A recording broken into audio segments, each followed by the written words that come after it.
But don't work. Button didn't work. What's up, everybody? It is Tuesday night, and welcome back to the 20th edition of the Orion Podcast. I am Chad Brock.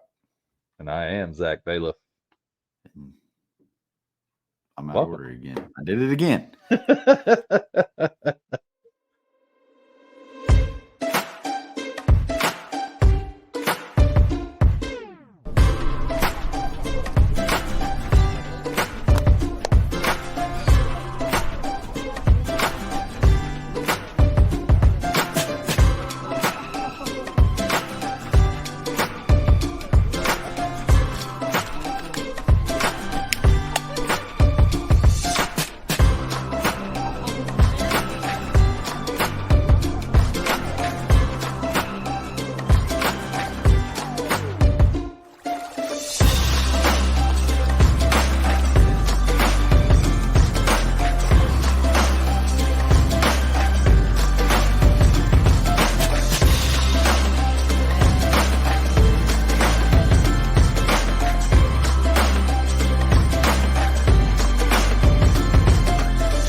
And got it working. Got it. Just for you. Ah, man. Back at episode 20. Have we arrived yet? I don't know. Nah, I don't know. We're getting there. We're starting to stack up. We're in the 20s now. I mean, we're almost of drinking age. One more episodes. Yeah. That's we're getting there. Oh, yeah, man. we're getting there. Wonky weather. You're coming home to hunt. I'm going to fish a tournament. It's going to be a good weekend, man. As long as we don't screw it up. One of the guys I was talking to today will eventually have him on here. And with hunting season going on, it's tough right now because everybody's schedules are so, odd and jam-packed. But he's getting ready to head to Iowa to hunt, which, for those that don't know, that's like dreamland for whitetails. And it's 81 degrees on November 1st, and he's like, "What is going on?" Yeah, it's been crazy. It's like we had snow, and it's been pretty much 70 and 80. Yeah, you guys had enough snow to accumulate it about 3 or 4 days before I came home last time to hunt, and then I show up, and that night it's like 63 degrees for the next 4 or 5 days that I've got to hunt. I'm like, well, this was a waste. And that's pretty much how it's been all fall. It took the leaves a while to fall off, and then the water hasn't really. I mean, usually right now you would be in the lower 50s into the water, but I think Saturday when I was out doing a little snooping around the lake, it was like 60 degrees still. So, yeah, it's getting there. It's just taking a while, but tis spring, tis fall in Indiana. Is it spring or is it fall? That's actually the way it should be. We don't know. Yeah. So sorry, no coolers in the background. We donated them to a wedding this weekend and they haven't been returned yet, but I got my dog. You got a new mascot. My new mascot. Christmas lights on it. I mean, gotta have Christmas. Is it too early? No. Halloween's over. Christmas is here. All right. I mean, I seen a lot of reels today where people were getting out their lights already. My 4-year-old was asking me Saturday if I was going to put up the Christmas tree. And I was like, why don't we wait till after Halloween's over? And then I'm all for having a tree in the house. So, well, let us know in the comments. Should the tree go up before or after Thanksgiving? Drop it in the comments. We want to know. We'll read those answers towards the end of the show. Tonight's guest is he is a former whitewater kayaker. He's a fishing guide. He is a man all about good wines. Welcome, Mr. Mike Blatt.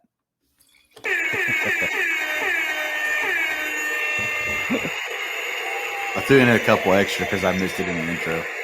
Yeah. Appreciate it, Chad. Hey, Mike, how are you tonight, man?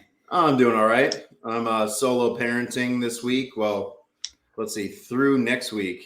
Yeah, my wife took a trip over Let's see. If you drill a hole right under my feet, all the way through the planet, that's where she is.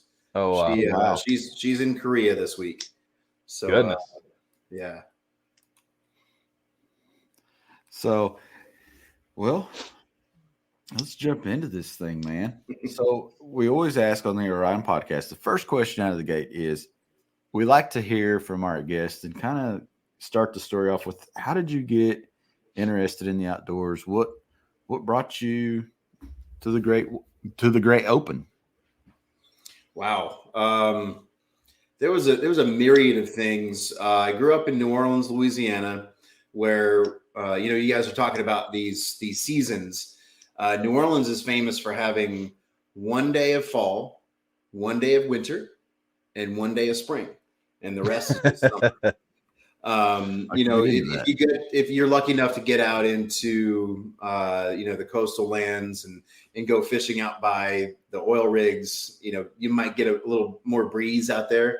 But my parents both worked very hard. They were both physicians when I grew up as a kid, and we used to take our family vacations out to the backwoods of North Carolina and North Georgia. And I think it was catfishing back in those illegal ponds in the back of the golf course at Callaway Gardens, where the first time we saw 40-pound catfish.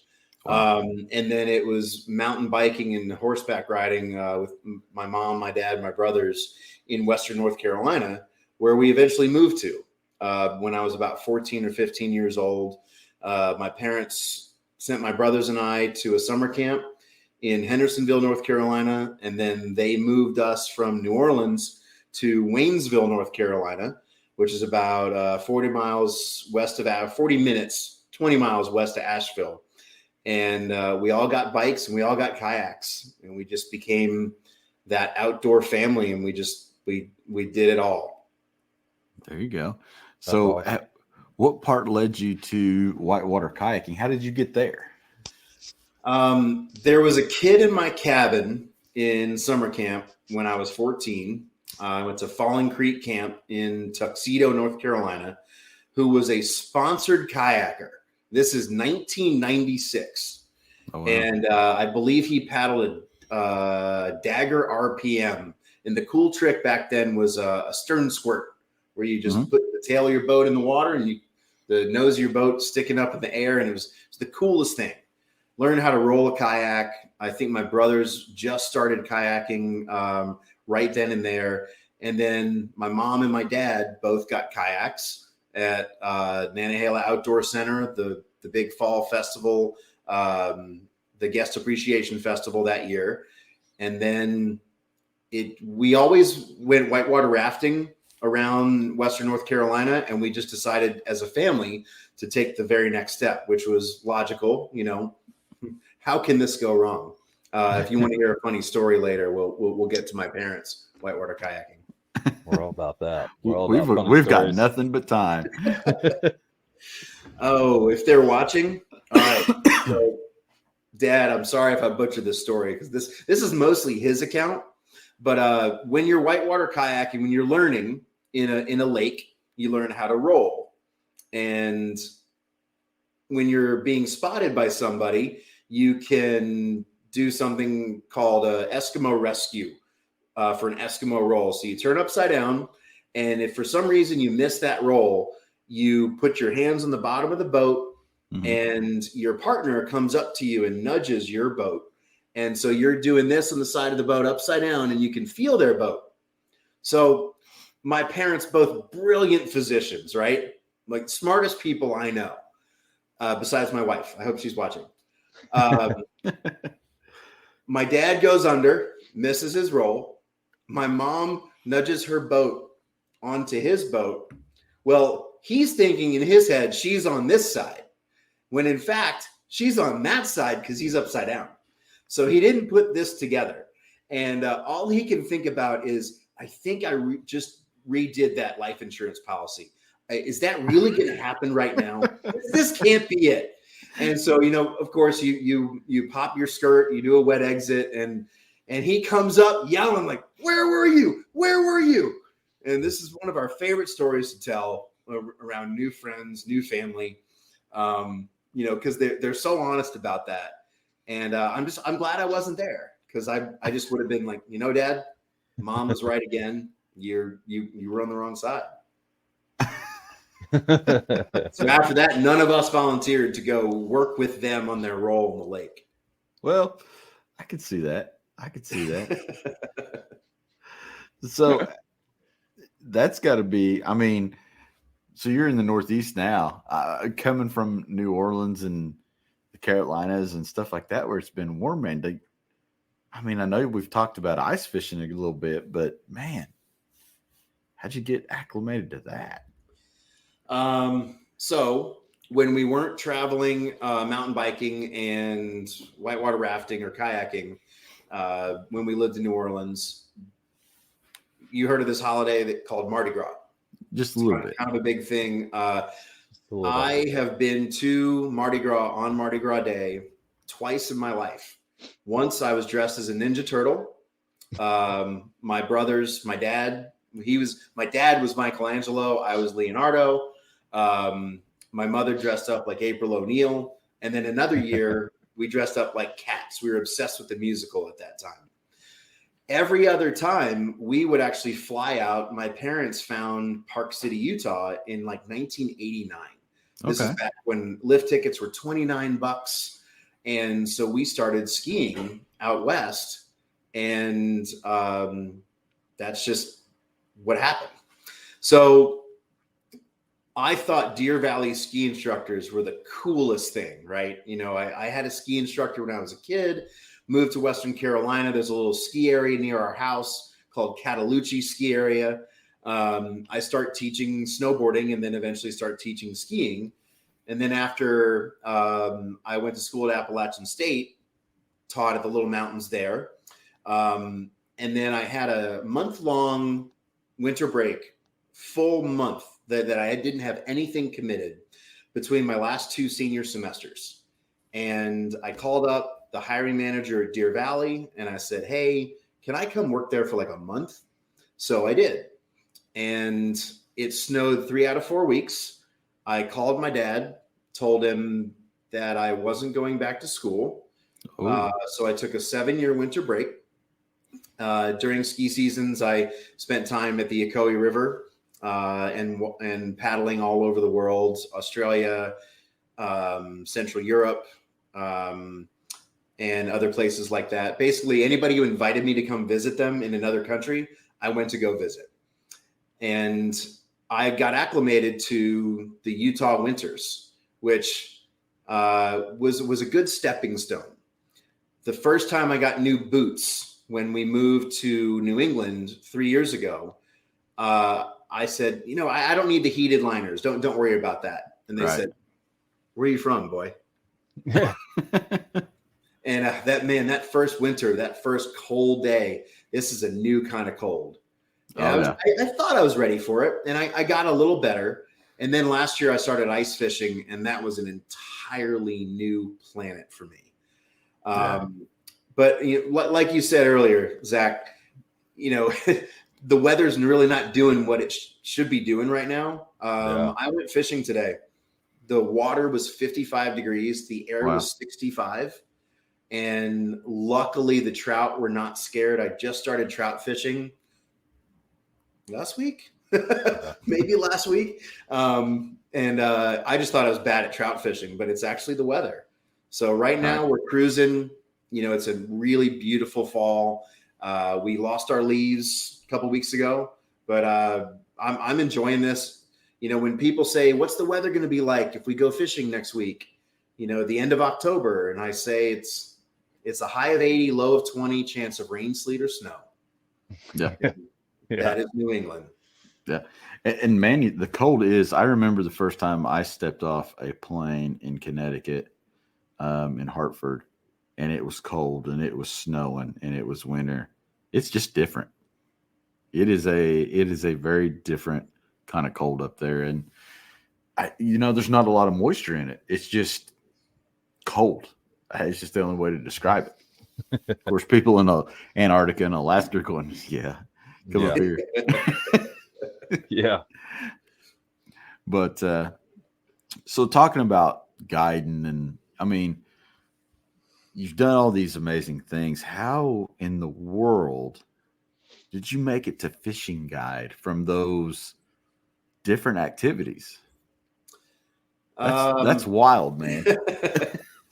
I guess I don't know if I could blame or thank COVID or lockdown. We moved to White River Junction, Vermont.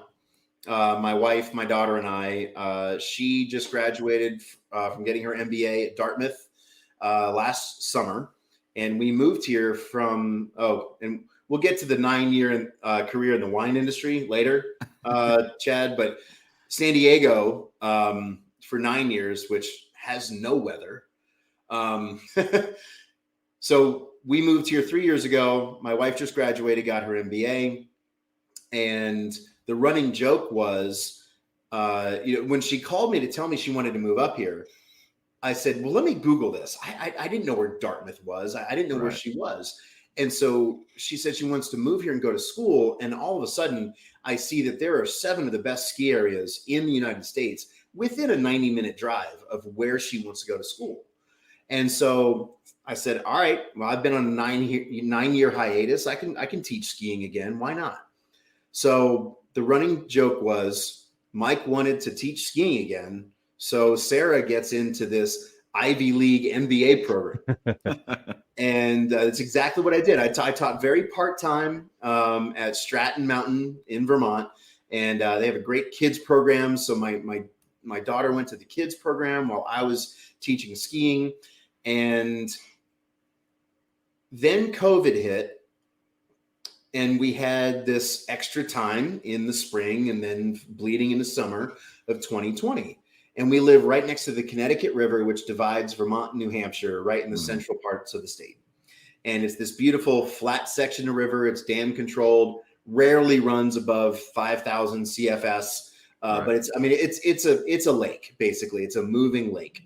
And we all decided, you know what, let's get kayaks. There's an island over here. We can camp, we can, build a fire. And so started looking at kayaks, and I said, oh, you'll just need to sit on top kayak. And I said, but I'm going to get a whitewater boat. I'm going to get a sprint boat so I can, take advantage of this flat water river and maybe get back into whitewater kayaking. So I got this big, long green race boat and started paddling it.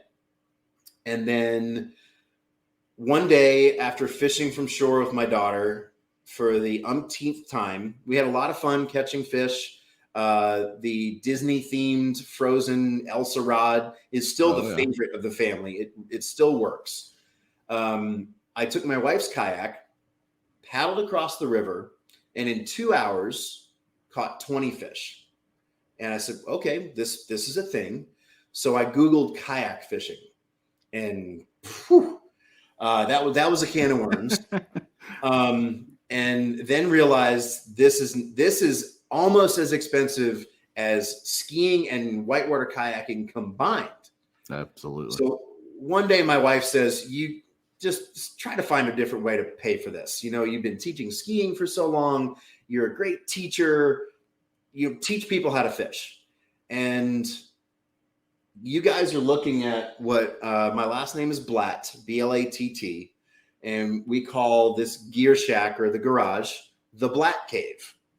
So TBC Guide Services was born, the Blatt Cave. Now, I like it. If my wife is watching, yes, I know it's November. This will be emptied out for your car before the first snow per our agreement. But I get this during the summer.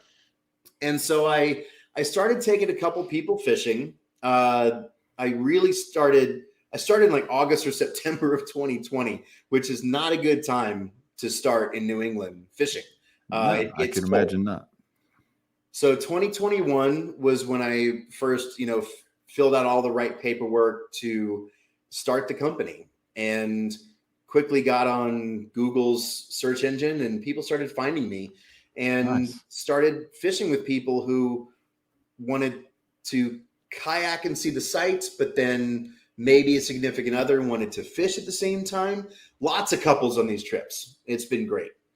And just literally fell into this. Didn't really think it was going to become my life until it actually became my life. And it was all meeting those people. It's your guests. You know, those first few great guests that you get when you see someone get hooked on a sport that you have recently fallen in love with, or that you share the same passion. You want that feeling again, and you want to be able to do that for someone else over and over again. Yeah, because you're not like some of these old gritty guys that are like, you still got the excitement and the passion. Yeah. It's still really fresh for you. So I'm still young. Give me a few years. You're not old and crusty yet. Yeah. Oh man, the doc talk we did with Jim Sammons? I don't know if you got to listen to any of that. I watched it. Oh yeah, that was a good one. But you get stories, you know, and you hold on to those stories for years. He's going to be telling those till he's 80. Oh, 100%. Yeah. I mean, I can't imagine. Zach and I have probably never guided anybody outside of our close friends. We've all had that one buddy that says, I want to go, take me and show me. And then you take them and you show them. And next thing you know, they're off to the races. And kind of how, and then they're taking your stand, they're taking your fishing spot. Yeah. Well, that's rule number 1 is you only go here when I'm here. Yeah. Yeah, we've kind of got those. We've got a good set of ground rules established on our end, but you learn that hunting out west real quick when you go with a couple people and they've got their public land spots. Yeah, that's only you're only here when I'm here sort of thing. So, guiding and all that stuff. What are you primarily fishing for? What are you doing out there? So, my initial plan was to hop on the Connecticut River and show people that there are walleye up here. Because I went on this fishing trip with some friends when I was in San Diego. We flew to Winnipeg and we took a float plane, landed at this lodge in the middle of nowhere. And my first 5 minutes, and I hook into a 36 inch huge walleye. Like they see it once a year. They named it. I don't remember the name of it. And it always stuck in the back of my head. So walleye was kind of the thing. And then started catching pike on the Connecticut River. And then I realized that you needed to be a licensed New Hampshire guide.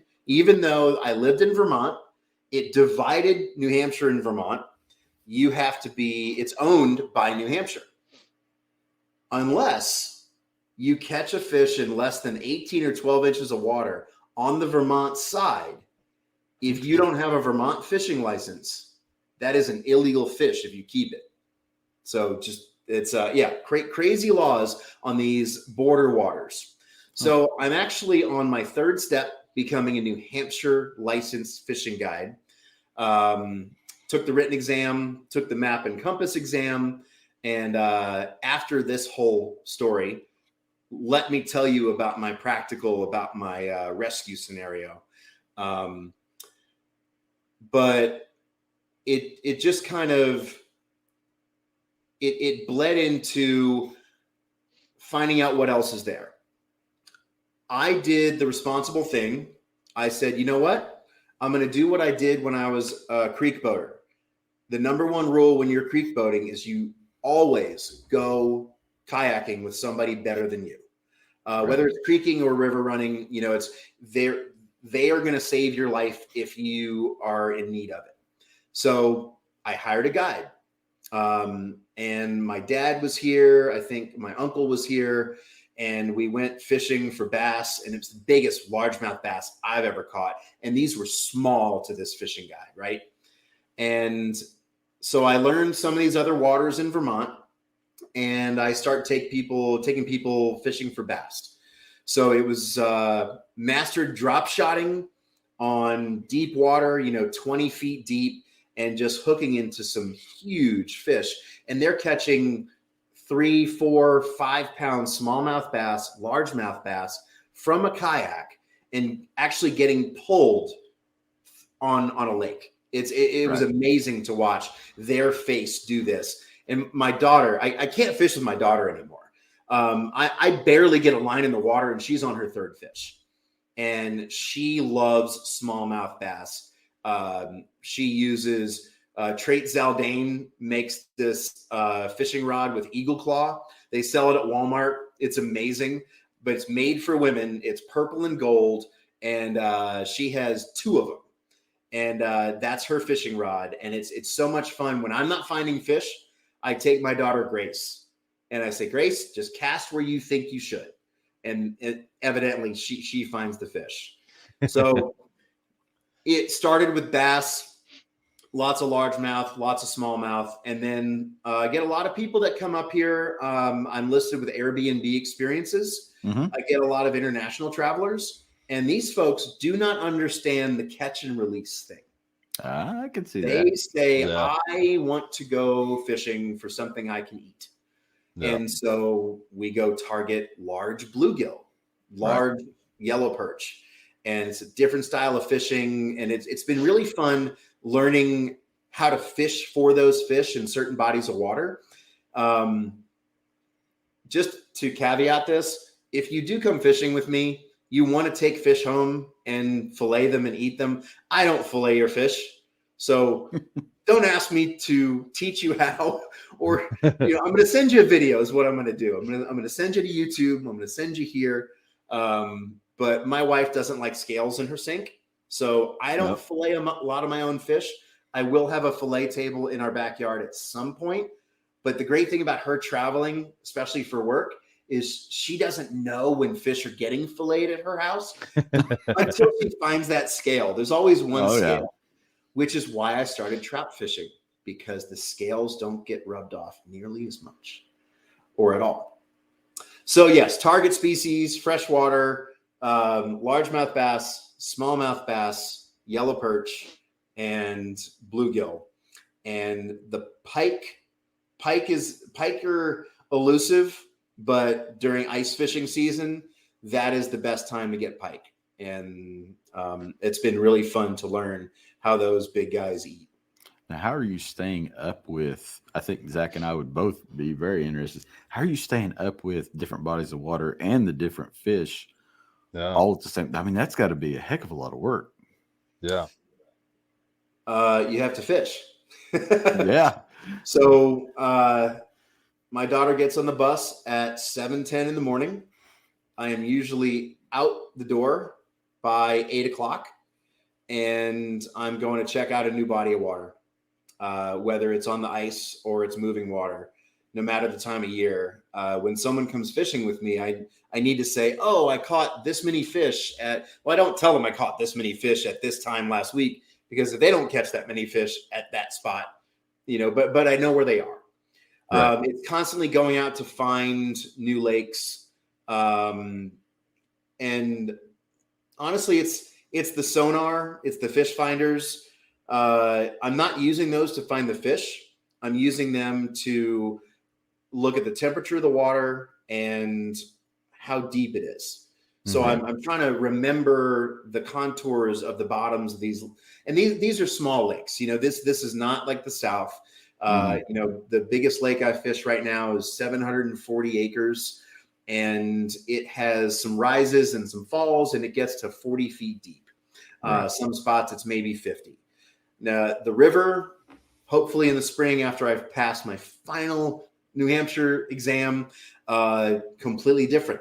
90 feet behind an island in the middle of the river, 2 feet deep in front of that island. And you just have to fish it. That's the thing. And so in the morning, when my wife says, "Where are you going today?" I said, I'm going to go try out this new body of water. Well, can you do this, this, this, and this? I said, absolutely. I have a honey-do list. She doesn't call it a honey-do list, but it's the things we need to do. And I try to get to most of it. I really do try. But long answer to your short question is, you have to fish to know where you're going. Even this spring, I went with my dad for his 70th birthday to Wilmington, North Carolina. We went red fishing. Right. And I asked the guide, I said, how did you pick this spot for today? He said, right after I drop you guys off and I have my next trip, I'm going to fish this other spot because this other guy wants to catch these fish and I think they're there. And so I have to make sure I can go find them. And so that's what a guide does. You know, as a ski instructor, how are you going to take somebody out who wants to ski a certain terrain with certain conditions unless you know the day before, maybe, you know, you got to see that spot. So I try to, instead of guess things are going to be there, I have to go there a couple of days prior or the day before is ideal. Right. Yeah.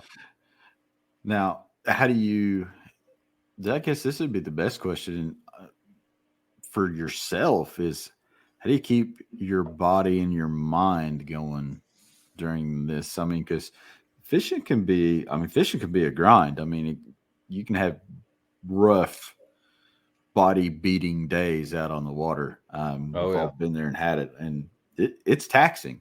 And to be out there doing it every single day, 6-7 days a week, man, it's got to be hard on you. And it gets expensive. You know, and you learn things the hard way. In June, we had some of the best fishing that I could have hoped for. We also had 20 days of 15-mile-per-hour winds. And I started this year, and it bled into July. I started this year on a Jackson Big Rig, and it was great. Love that boat, very stable.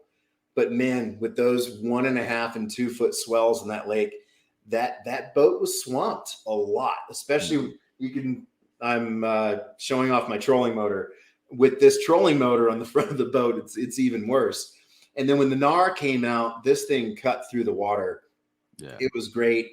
I lost my, how much is that? $350 Werner hook paddle.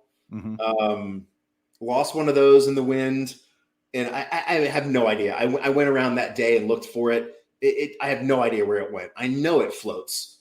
But the fish were so worth it. I do a lot of hiking, try to stay active, but the grind of the getting out there, being in the sun, being in the wind, just got to push through it. Staying hydrated is big. And you have to, I'll have guests call me all the time and they'll say, hey, can we bring beer fishing? Can we drink on the water? And I'll say, you can bring one. Or, you have to earn it. And you have to catch a good fish before you start popping beers. Because this is not fishing on a boat. This is, you are responsible for yourself. You're on a kayak. You earn that drink. And so on a good day, on the way back, if I bring a beer with me, I have it on the way back. I rarely will have a beer when I'm out fishing. I'm not going to say, well, I'm not catching anything. I should have a beer. You have to eat on the water. There's a very good friend of mine named Steve. He's probably mid-60s, and he brings his lunch. He's one of those brown bag lunch guys, that you see eating in the park on random days, right? When we're not catching fish, I say, Steve, it is noon. It's time for you to eat. Whenever he starts eating lunch, I start catching fish. But as soon as he eats lunch, he gets this second wind on using a different bait or something. And it's not superstitious. It's more mental. It's like, all right, we've refueled our bodies. I'm more confident now. I'm going to finish pedaling over here. I'm going to turn off the motor and I'm going to finish pedaling to that side of the lake. And it is pretty taxing.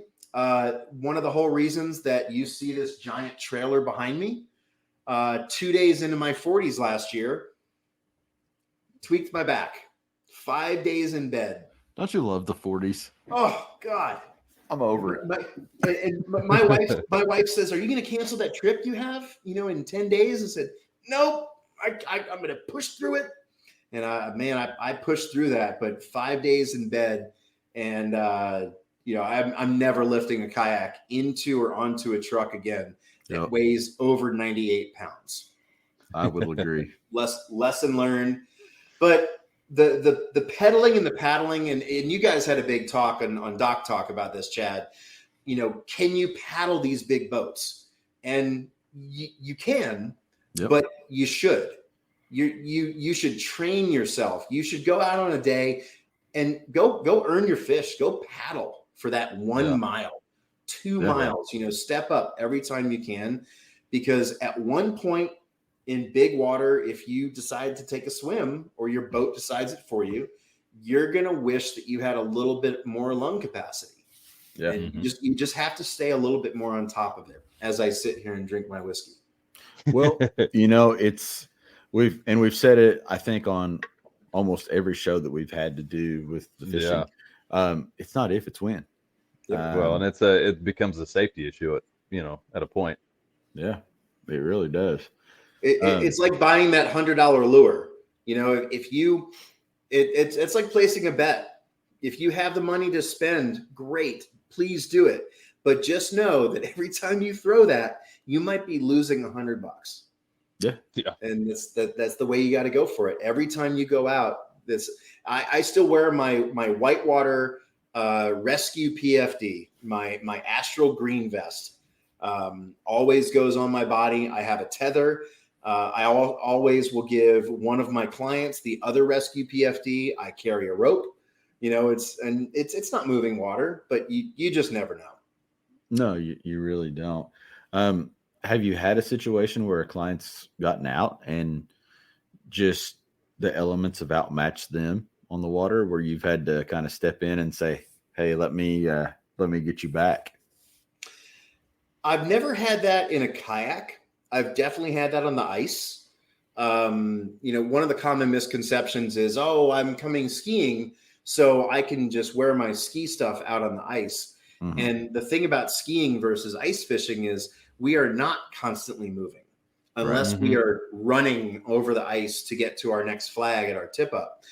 So I've had a few people, and we call them, at the little ski mountain that I teach at part-time out here, we call them the stumbles, the umbles, and the mumbles. Mm-hmm. And so when you start hearing someone who's not having a beer, stumbling in their speech or mumbling, or doing, just missing things, mundane tasks, they're starting to get cold, and I've had to walk people back. Luckily, with the pedal drives on the kayaks, if you can pedal a bike, even if you can't ride two wheels, you can pedal a kayak. Yeah. I ask a lot of questions before I take people out, and I say, I want to make sure I have the right equipment. How tall are you? How much do you weigh? And then the question after that comes, do you need to know how to swim to do this? What? We're going to go on the wooden lake boat today with the motor, which I've had to do once. Mm-hmm. And she had a great time. And it was just us. And unfortunately, that opened my eyes to how many fish you can catch when you have a motor on your boat that goes more than 5 miles per hour. Yeah. But we're not getting there yet. Just I'm happy with my kayaks right now. I don't need a motorboat yet. Well, and I think the kayak fishing offers something different probably than just a regular boat tour would add to somebody. Yeah, it's quiet for one. Yeah, and you're, like you said at the start, man, you're down there, you're in the elements, you're with the fish. I mean, Zach, you can tell them it's why we got into it. Yeah. Yeah. We've both been in a big boat, and it's just kind of like, we always like the creek, when we were always putting a bigger boat in skinnier water than it should be in anyway. It got us in trouble once, big time. Mm-hmm. I was jealous of those guys in the canoe with all the camo on it, and they were coming back from duck hunting, and it just dawned on me. I started Googling, kayaking and hunting. Whoa, okay, that's a thing too. Oh yeah. The U-pick, the Kilroy. When the Kilroy first came out, we had the at Jackson. We had the actual blind that went over the. Wasn't really a blind; it was just a cover that set on the Kilroy and turned it completely real tree. That's and, cool. It was a big thing. You can outfit one of those really well for a duck blind. And Brummett, our good buddy here in town, he's actually thinking about the U-pick or the Take Two. Just because of the open layout, and you could duck blind it if you wanted to. Not to put more ideas in your head. Well, I've got a buddy over in Maryland that does some of that. I do have a funny story about hunting and boats. So I mentioned I'm going through this process with the New Hampshire guide licensing. So you have the option, they'll give you your map and compass portion, and they give you a rescue scenario. So I studied very hard. My wife is a combat veteran. She knows how to work a map still better than I ever will. But I learned how to shoot an azimuth. I know how to get places when I'm lost. But they gave me a scenario of me taking two elderly gentlemen fishing on a body of water that I have been to for 2 days in my life. And it's April, and one of them is diabetic and also epileptic. So he has a seizure. And if you're just joining, this is a practice scenario. This is not a trip with Mike. He falls in the boat. And, by the way, the fog's rolled in, so it's 1/10 of a mile visibility. They didn't say this, but I'm pretty sure I killed him. I don't know where the hospitals are. I knew where to go. I knew how to get there. I knew where the lights were that I could see, but they didn't like the answers to my questions. And they do this, in the wine industry, I went through the sommelier process. That was easier than this process. It is absolutely crazy.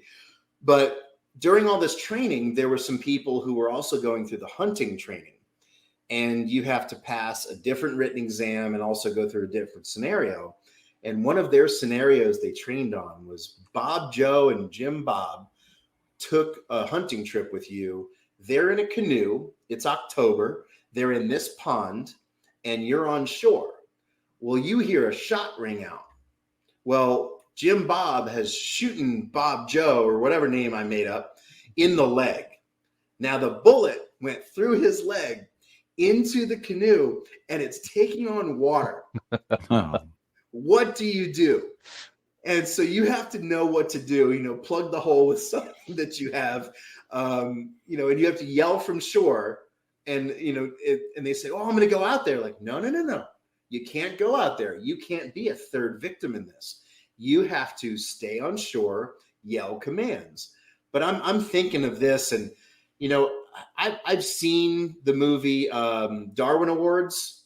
I've read the Darwin Awards each year, seen how some of these people come to their demise the dumbest ways, but I never knew I would actually be tested on it. And so it's been interesting going through this process. I couldn't imagine mixing in rifles in a kayak or shotgun yet. I'm sure it's a lot of fun. Bow hunting, I think, is my next thing. Zach, all my friends who are not on the water right now taking my fish, they are all bow hunting. Well, muzzle season opened just this week or last week. Yeah. So you're on the lake, you're the only one there, and you just hear shots ring out. And then you get messages later like, hey man, I got some backstrap. Hey, got some tenderloin. Got some sausage. Yeah. That's an early muzzleloader season, sure.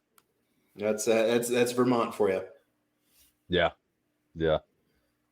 I don't know when it kicks off here. Indiana will be late November on that. Yeah, it's the week before Thanksgiving? Well, no, gun season comes in around the 14th, and then it'll be in 2 weeks, and then goes out for a week or two, and the muzzleloader comes in. Yeah. First week of December usually is muzzleloader season. Yeah, it's right around there. You can bow hunt all the way through, basically from October 1st to January 7th or 8th, something like that. Something like that. I don't think I've shot a bow since 1995, at least. Time to pick it back up. There was one of those indoor ranges in outside of New Orleans. One of my vivid memories. There was this hotshot guy at that place, and he took his giant bow, and there was one target that was a steel hog, and its heart was hollowed out. Yep. And he drew back, and man, he hit that thing with a $20 tip on that arrow, and you hear this ding, and he's like, "Well, that's $20." But he got it. I mean, the arrow went through the heart, but the tip just run out on the edge. Oh yeah, and, skipped it off the edge. Yeah, it was cool. Yeah, those the steel targets will get you. They will. Mentally more than anything. Yeah, and then after you miss the first one on a steel target, it becomes a game of principle. How much money do I want to spend today? No, we see that at the TAC events a lot. There's the end of every day. There's a 5-gallon bucket just shoved full of arrows where guys have bounced them off trees and steel targets, and I'm like, geez, people. There's guys that show up with a couple dozen arrows and they may not leave with any. And we've all donated to that bucket, guaranteed. You'll have that. You'll have those days. Oh yeah, Nancy's Broken Arrow. I miss that place. Yeah, that always had the steel targets. That's always a good. And shot. the laying down gator over at the boar's nest. That was always a good one. Yeah, the big pond right just over his back. Yeah, we always wondered how many arrows were in that pond. That was the first shot, Mike, out of the gate. You had to shoot literally across this pond. It didn't start easy. So, I mean, they just took the wind out of your sail right out of the gate. Just kicked you in the teeth as soon as you got out of the truck. They closed the boar's nest, unfortunately. Did they? I remember they had that little bear target that they would put out there on the floaty, and you had to shoot it, and then you had to winch the floaty. Yeah, I had to use the rope pulling back in. Yeah. But yeah, I forgot about that one. Yeah, the most dangerous thing I think in terms of fishing this year was I partnered with a local golf course, and they have a whole community out in Vermont. And I called them last year and I said, "Hey, I heard there was some good fish in your lake. How can I take people fishing there?" And they said, "Well, add us to your insurance and take a group of our members' kids in February fishing. Take them ice fishing." I was like, "All right, done, deal." Well, some of the best bass fishing on this lake is on the far side, where you have like hole 8 and 9, I think. And these are not the best golfers in the world. And I will warn guests. I'll say, "Hey, listen, when people start playing, you'll see them down there. You'll hear the carts come along, but we're not going to fish by this flag, by these sand traps. Why? Hang back here and watch for a minute." Yeah. And you inadvertently, and you're not catching fish for an hour, and you hear a splash, like, "Whoa, what was that?" Like, it's a golf ball, but don't get excited, because if you say anything, they're going to get offended about, "Oh, I thought that was a fish." Yeah. And we're not going there because Captain Slice-A-Lot is going to hit you in the head, and they're not going to yell for, because nobody should be there in their lake. And it got a little dangerous. There was I never got a boat hit this year, but definitely had a splash about 10 feet beside me. And that was, and they weren't doing, they weren't malicious about it. It's just that, they maybe had an off day, or they should have hit a dog leg when they, instead of slicing it down my way. Right. Well, our favorite strip through the creek here is unfortunately near the end of the game. So, so a good long Saturday of drinking and playing 18 holes can get a little dicey. And there's you can pick up a lot of golf balls if anybody ever needs a set of golf balls. We can tell them where to get them. Yeah, just Some of the walk best down the golf balls creek. there is. Yeah, but there's been some days. Well, we didn't play. We was fishing Memorial Day weekend during the one of the biggest tournaments of the year. We fished right down the middle of the creek. It was interesting. Taking our life in our own hands for sure. We really was. And we had tree canopy over us, but you could still hear balls hitting the water and bouncing off trees. You just shudder. Hold on. She wants to say hi real quick. That's fine. She's wearing her Guns N' Roses t-shirt. Hey. That's awesome. Grace? Oh, hello. I talked about you. Don't worry. Go ahead. But okay, I'll be up in a minute. So what's in store for 2023 for you, man?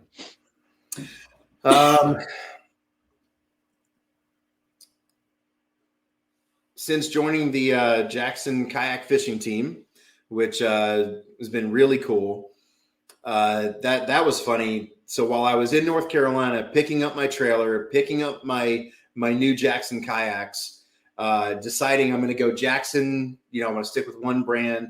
I filled out their Become a Jackson team member application and put a lot of thought into this. Well, the guy that reached out to me about becoming a team member, I asked him, have you ever seen my application? He said, never seen the application. I like your pictures. I like what you do. And it's like, all right, cool enough. There's a lot to do with the team. I want to fish with more of these guys. I want to be able to, and gals, I want to drive around the country and get on, the coastal waters, Louisiana and Texas and things of that nature. But it's more of just becoming more established. After my wife graduated, we decided we were going to stay here. Her office is in Boston. She goes there sometimes, but we decided to stay ingrained in the community up in Hanover, New Hampshire. So March 6th is my exam at the New Hampshire Fish and Wildlife Office, where I'm hopefully going to pass that. And I will be a licensed New Hampshire fishing guide. So they'll put me on their website. I get to take people fishing on the Connecticut River for pike and for walleye. I cannot wait for that.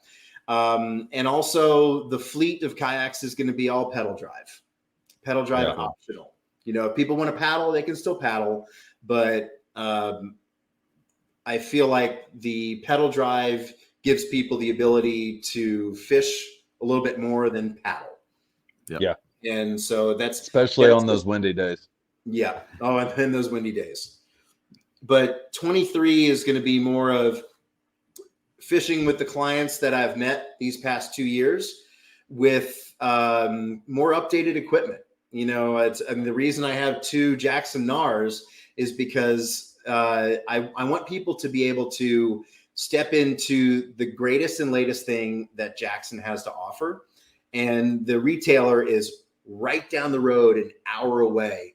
And it's quickly becoming one of the biggest new brands in New England that's taking over. People are used to having to pay $6,000 for a fishing kayak up here because it's mostly on outshore, inshore, saltwater fishing. And this little secret pocket of the Northeast Kingdom of Vermont and New Hampshire, it exists. People are doing a really good job keeping it a secret. But it's not to spread the word of how great the fishing is up here. My approach is very instructional. I like people wanting to leave me, wanting to get their own boats. If they want to come back a year later and learn some more, great, we'll do it. I took a guy fishing today at no cost. He was a classmate of my wife's at business school. He's also a West Point grad. He's taken me, I've taken him and his wife fishing twice on trips. And she always catches the bigger fish, either through the ice or from the kayak. And today I said, hey, listen, I'm going to this new spot. I want to catch trout. I've been trout fishing for a week. Come with me. Let's see what we find. He said, well, I want to, my mother-in-law's here. I want to bring some fish home to eat. And we caught one brown trout. It was 15 inches, nothing crazy, but it's going to be delicious. A yellow perch and a good bass, and it's cold water. I'll eat largemouth bass out of cold water. And so he took a bunch of fish home to fillet for his mother-in-law. And I cannot wait to see what kind of dish he cooked up. But it's more of reconnecting with the people who I've already been out with and just becoming more of a staple in the community. The hotels around here, they know who I am now. And when someone comes into town and they Google fishing, I'm one of the first people that gets pulled up. And cool. If you call me and you want to take 4 people out fishing and catch a ton of fish, we could probably do it at one point when I get more boats. But you're going to hop in a kayak, you're going to be out with me doing what I'm doing. It's a different experience. You're going to be learning how to do this on your own. And that's what I keep wanting to instill, and just keep wanting this to go further and further. It's been a lot of fun. I do want a separate garage for my stuff, and my wife can have her garage back 365 days a year. That is definitely a big goal. And she doesn't know this yet. So if she's watching, whoops, I want to get my daughter her own fishing kayak. That's the biggest goal of 23, and really just make Jackson Kayaks proud for bringing me on. And, hopefully going from the regional team side to national team side at some point. Yeah, absolutely. All right. Michael. And I need an Orion cooler. Haven't ordered one yet. I know a guy. Big goals. Yeah, we've got big ones. We got wheels. We got the whole 9 yards. Flip, flop, cart. So as we're coming into the hour here, we try to keep this thing about an hour, Mike. I'm going to let you tell everybody how to find you. Where did you get a hold of your guide service? Thank any sponsorship people that you need to thank. And, all that fun stuff. So let's see. I have 3 minutes. I'll try to do this. Oh, you can shoot over. It doesn't. It's not a. It's not a countdown. You can't go over the hour. Got it. Really want to thank Jackson Kayaks, especially. I would not be in this sport like I am right now without Jackson Kayaks. And one of my sponsors is coming back in right now. Hey, I'm almost done. I promise. I'm right there. I see. No, Daddy. I found the spider web. Okay, I'll be right there to get the spider. I'm scared of spiders. I'll be right back. Give me 2 seconds. All right, then you can hang out right here. Outdoor New England in Franklin, New Hampshire, by the way, is my retail sponsor. Officially now, there are 3 team members. 2 are whitewater, and then there's me. So Marty at Outdoor New England is incredible. He kind of welcomed me as a member of the family. And that's where I'm going to be sending all my clients that come fishing wanting their own boats. And I found out they carry Orion coolers. Yep. So if you want Orion cooler, and I can't wait to outfit my Orion cooler as my minnow bucket and take it out on the ice this year as soon as I order it. Thank you, Boo. Renogy Solar, who I use for, you can see the solar panel in that side of the garage. Decided to put that on top of the truck to charge the batteries that charge the trolling motor, or that run the trolling motor. And on good sunny days, it works. And others, I'm just plugging into the wall. Who else should we thank? My wife, Sarah. She is one of my biggest sponsors because she puts up with this passion of mine. And everything changed when she saw me catch my fish. She saw me for the first time catch a fish through the ice. She said, okay, I get it. And one of my biggest bass was caught while she was writing her graduation speech for her graduation last year. And then, of course, my parents for getting me into the outdoors is my biggest sponsors. And I know. I'm not letting you go. I'll be right back. Okay, I'll be right there. Go. One more. I promise. Am I forgetting anybody that I mentioned last time, Chad? Nah, not that I know of. Okay. Outdoor New England, Jackson Kayak, Orion Coolers, the wife. And and you can find me. So Instagram at TBC Guides, and my website I'm almost there. My website is tbcguides.fish. Yes, .fish is a thing. .com costs $2,200. .fish costs 37 cents. So we went .fish. Nice. Write that down, Zach. It's more. Yes. Mine's mine's .co because I couldn't get .com. So. And if you still use Facebook, which I'm told is a very boomer thing to do, I don't qualify as a boomer, but I am TBC Guides or TBC Guide Services. I'm still listed on there as the Blatt Cave. So if you Google the Blatt Cave, you can find a myriad of things. And yeah, that's kind of me in a nutshell. And cool. Thanks for watching. Thanks for listening to me talk. Thanks for stopping by. If I sent you this link today and you've heard all these stories, it's just there's a lot of people who haven't. And come fishing. I want to hear your stories. There's a lot of downtime while you're pedaling across the lake. Okay, and before we let you go, for the official record, it was 3-1 on the tree before Thanksgiving. One voted no. It's bad luck. So we had 3 votes. I don't even have to decorate it. I just wouldn't mind having a tree in the house. It is that time of year. I'm just putting it out there. It was 3-1. It's one of the best things to do when you're not going to the malls on Black Friday. You're going to pick out your tree, and when you're in Western North Carolina, especially in Boone, where a lot of the tree farms are, you are seeing all of those license plates and all those people come out from Cary and from Charlotte and Gastonia. They're coming to cut down their own tree. Yeah. I have never cut down my own tree, but I've done enough yard work to know you don't bring kids to cut down a tree, let alone the day after you're eating your biggest meal of the year. But you may put up your tree on Black Friday because I have done it. And I'm Jewish, and I put up my Christmas tree on Black Friday. There you go. We call it the Hanukkah bush. Hanukkah bush. I like it. I never heard that one, but I dig it. All right, Mike, we will let you go, and we're going to close this thing out, man. Thank you guys for having me. Hey, thanks for being here. Thank you, sir. Another good episode of the Orion Podcast in the books. Yeah. We'll see you start guiding. We'll teach you to be a fishing guide. Yeah, I'll do that in my spare time. In your spare time. You and both the girls? Yeah. We had to get you one of them. Zoe would probably sink the boat. That's the level she's on right now.